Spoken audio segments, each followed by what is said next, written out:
জাতীয় দলের ফেরার আরো একটি দারুণ সুযোগ পেতে যাচ্ছেন সাব্বির রহমান। গত বিপিএল এ যেভাবে পারফরমেন্স করেছেন সেটা পুনরায় দেখাতে পারলেই হবে বাজিমাত। দীর্ঘদিন পর টাইগার পাওয়ার হিটারকে দেখা যাবে লাল সবুজের জার্সি গায়ে। ভক্তদের আশা সেই সুযোগ শতভাগ কাজে লাগাবেন তিনি। সাব্বিরের জাতীয় দলে ফেরা সেই সুযোগ নিয়ে বিস্তারিত থাকছে রিপোর্টে।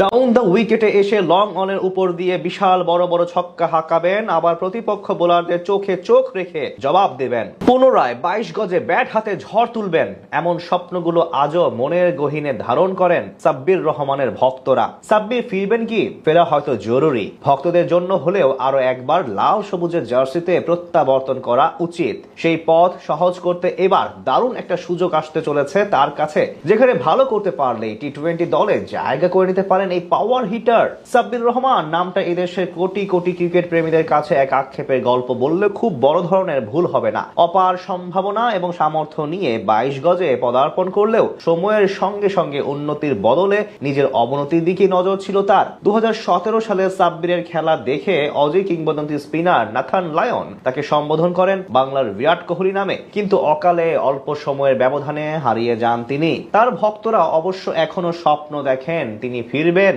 যোগ্যতা দিয়েই প্রমাণ করবেন। সেই সামর্থ্য ও যোগ্যতা প্রমাণের মঞ্চ হতে পারে আসন্ন এনসিএল টি-20 টুর্নামেন্ট। প্রথমবারের মতো যেখানে মাঠ মাতাবেন এই ডানহাতি ব্যাটার, খেলবেন জন্মস্থান রাজশাহী বিভাগের হয়ে। 2024 সালে প্রথমবারের মতো মাঠে গড়ায় এনসিএল টি-20 টুর্নামেন্ট। সংক্ষিপ্ত ফরম্যাটের পাইপলাইন সমৃদ্ধ করতে এমন উদ্যোগ নিয়েছিল বিসিবি, যার আদলে এবারও মাঠে গড়াবে এই টুর্নামেন্ট। গত সিজনে লঙ্কা টি-10 টুর্নামেন্টের জন্য ছিলেন না সাব্বির, তবে এবার যেহেতু অবসর সময় পার করছেন তিনি, তাই খেলবেন রাজশাহী বিভাগের হয়ে, যেটা হতে পারে তার জন্য প্রমাণ করার বিশাল সুযোগ। এই লিগের মূল লক্ষ্য টি-20 ফরম্যাটের জন্য নতুন খেলোয়াড় তুলে আনা। যেহেতু পাওয়ার হিটার হিসেবে সাব্বিরের বেশ ভালো কদর রয়েছে, তাই এবার যদি ব্যাট হাতে প্রমাণ করতে পারেন তাহলে নিশ্চিতভাবে সুনজরে আসবেন নির্বাচকদের।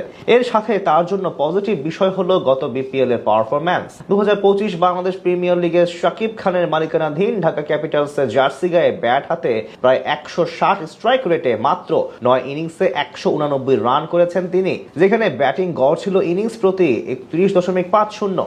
তখন থেকে নতুন করে আলোচনায় আসেন এই পাওয়ার হিটার ব্যাটসম্যান। সেই ধারাবাহিকতা বজায় রেখে যদি 2025 এনসিএল এও ভালো কিছু করে দেখাতে পারেন, তাহলে হয়তো নতুন করে তাকে নিয়ে ভাবতে শুরু করবে টাইগার টিম ম্যানেজমেন্ট, যেটা হলে খুশি হবে তার কোটি ভক্ত। সবার প্রত্যাশা এবার জাতীয় লিগে পারফরমেন্স করে জাতীয় দলে প্রত্যাবর্তন করবেন সাব্বির রহমান। সেই পথ সহজ করতে এবার দারুণ একটা সুযোগ আসতে চলেছে তার কাছে, যেখানে ভালো করতে পারলেই টি-20 দলে জায়গা করে নিতে পারেন এই পাওয়ার হিটার।